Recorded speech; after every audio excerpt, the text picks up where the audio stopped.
Okay students, after हमारे पास हम लोगों ने बेसिक सी ये पढ़ ली डेफिनेशन एक्टिव स्ट्रेचिंग वगैरह की। अब हम लोग पढ़े हैं indications, Contra indication and potential outcomes of stretching exercises. ठीक है, इंडिकेशंस और कॉन्ट्रा इंडिकेशंस उसने हम लोग को इस टेबल में एक्सप्लेन की हुई है। इंडिकेशंस में वो कह रहा है कि अगर एक तो कुछ बातें हम लोगों ने पहले ही पढ़ी हुई हैं, एडहेजन है, कॉन्ट्रेक्चर है, स्कार टिश्यू फॉर्मेशन है, उसके अंदर आप इस्तेमाल कर सकते हैं। कोई भी डिफॉर्मिटी प्रेजेंट है, ठीक है, कोई ऐसी डिफॉर्मिटी जो कि रेंज ऑफ मोशन को लिमिट कर सकती है, और अगर आप स्ट्रेचिंग कराते हैं तो आपको पता चलता है कि ये तो चीज़ बेहतर हो सकती है। ठीक है, अगर आपने उसकी स्ट्रेचिंग करा दी है तो आपको पता चल जाए ये चीज़ बेहतर हो सकती है, मोबिलिटी इंप्रूव की जा सकती है, उस लॉस से बचा जा सकता है जो कि लॉन्ग टर्म होगा रेंज ऑफ मोशन के, तब आप जो है वो अप्लाई कर सकते हैं। मसल की वीकनेस है तो आप लोग जो है ना अप्लाई कर सकते हैं। अगर मसल वीकनेस है या शॉर्टनिंग है हमारे टिश्यूज़ की तो आप लोग जो है ऑब्वियसली अप्लाई कर सकते हैं। स्क्वाट कंडीशनिंग प्रोग्राम में, ठीक है, हम लोग जो है वो वार्म अप पीरियड के लिए स्ट्रेचिंग अप्लाई करते हैं। प्रायर टू और आफ्टर एक्सरसाइज जो है वो उसको यूज़ किया जा सकता है। ठीक है, ये चीज़ हमारे पास इसकी इंडिकेशन में आ गई। अब नेक्स्ट हमारे पास आती है कॉन्ट्रा इंडिकेशन। वो कहते हैं कि हो सकता है कि कोई बोनी ब्लॉक हो जो कि रेंज ऑफ मोशन को लिमिट कर रहा हो, उसके अंदर आप जितनी मर्जी स्ट्रेचिंग करा ले तो उसके अंदर ये जो है ना वो कोई हेल्पफुल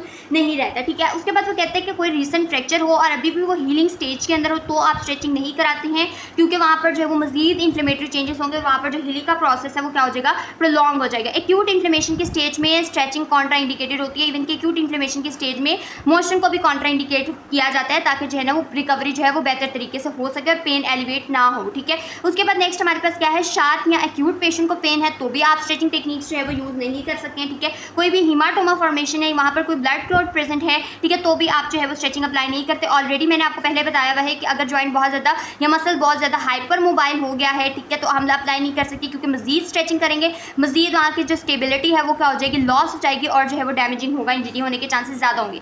यहाँ पर जो है ना अगर हमारे पास short and soft tissue help out कर रहे हैं मूवमेंट के अंदर, ठीक है, यानी short and soft tissue patient को इनेबल करें कि अपनी एक्टिविटीज़ ऑफ डेली लिविंग जो है थोड़े हद तक परफॉर्म कर सकता है, तो हम नहीं कर सकते। यही कॉन्सेप्ट हम लोगों ने ऑलरेडी सिलेक्टिव स्ट्रेचिंग वाले टॉपिक में पढ़ लिया हुआ है। नेक्स्ट अब हमारे पास आते हैं potential benefits and outcomes of the stretching. ठीक है, जब आप इसको पढ़ेंगे तो आपको पता चलेगा इस टॉपिक के अंदर उसने बहुत सी ऐसी बातें लिखी हुई हैं जो कि शायद हमें जो है वो ऐसी लगती है जो कि इंपॉर्टेंट नहीं है। ठीक है, तो इसके अंदर से हम सिर्फ मेन पॉइंट्स जो है उनको ही डिस्कस करेंगे।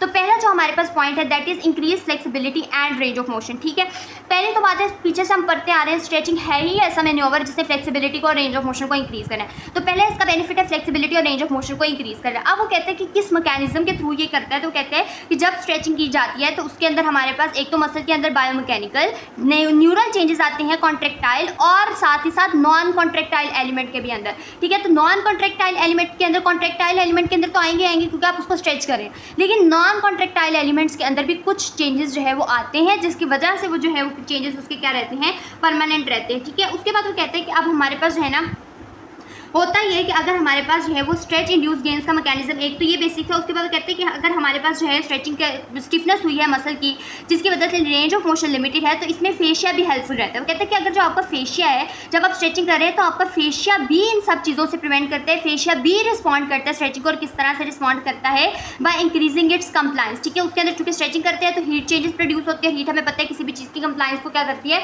इंक्रीज करती है। ठीक है, प्रिसाइजली अगर बुक से पढ़ेंगे तो यह हमारे पास मसल टेंडन यूनिट की एक्सटेंसिबिलिटी इंक्रीज होगी, फ्लेक्सिबिलिटी और रेंज ऑफ मोशन है वो इंप्रूव होगी। ठीक है, उसके बाद यहाँ पर से उसने शुरू किया with underline mechanism of the stretch induced gains of RM include biomechanical and neural changes in the contractile and non contractile elements of the muscle tendon unit and the surrounding fascia. ठीक है, ये चीज़ हमारे पास आ गई है। These changes are thought to be the result of increase muscle extensibility and length और decrease muscle stiffness. Muscle extensibility और लेंथ इंप्रूव होगी और as a result common sense की बात है कि मसल स्टिफनेस कम हो रही है। फेशिया में respond to heat and mechanical stress generated during stretching by increasing its compliance. ठीक है, ये चीज़ हमारे पास आ गई है। उसके बाद हमारे पास नेक्स्ट जो हम लोगों ने इसके अंदर पॉइंट करना है वो है जनरल फिटनेस का। जनरल फिटनेस में वो कहता है कि अगर हम लोग stretching prior to strenuous activity perform करते हैं वार्म अप के लिए, तो उससे हमारे पास इंजरी का जो रिस्क है वो कम होता है। ठीक है, और हमारी जो फिजिकल एक्टिविटी है वो क्या हो जाती है, इंप्रूव हो जाती है। ठीक है, ये चीज़ उसने जो है हम लोगों को एक छोटे से पॉइंट्स के अंदर बताई हुई है। अब उसके बाद वो कहते हैं कि अदर बेनिफिट्स इसके क्या है। अब जो सारी मेन बात है ना वो है अदर बेनिफिट्स के अंदर।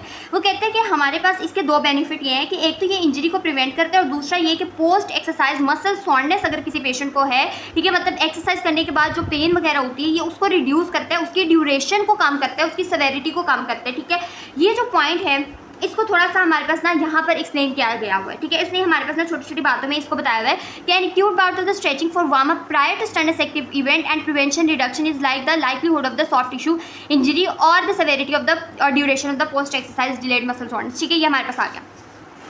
अब हमारे पास आफ्टर दैट जो मेन बात है ना वो हमारे पास है इन्हांस्ड परफॉर्मेंस की। देखिए मसल परफॉर्मेंस के होते हैं 3 एलिमेंट्स, एक होती है स्ट्रेंथ, दूसरी पावर और तीसरी इंड्योरेंस।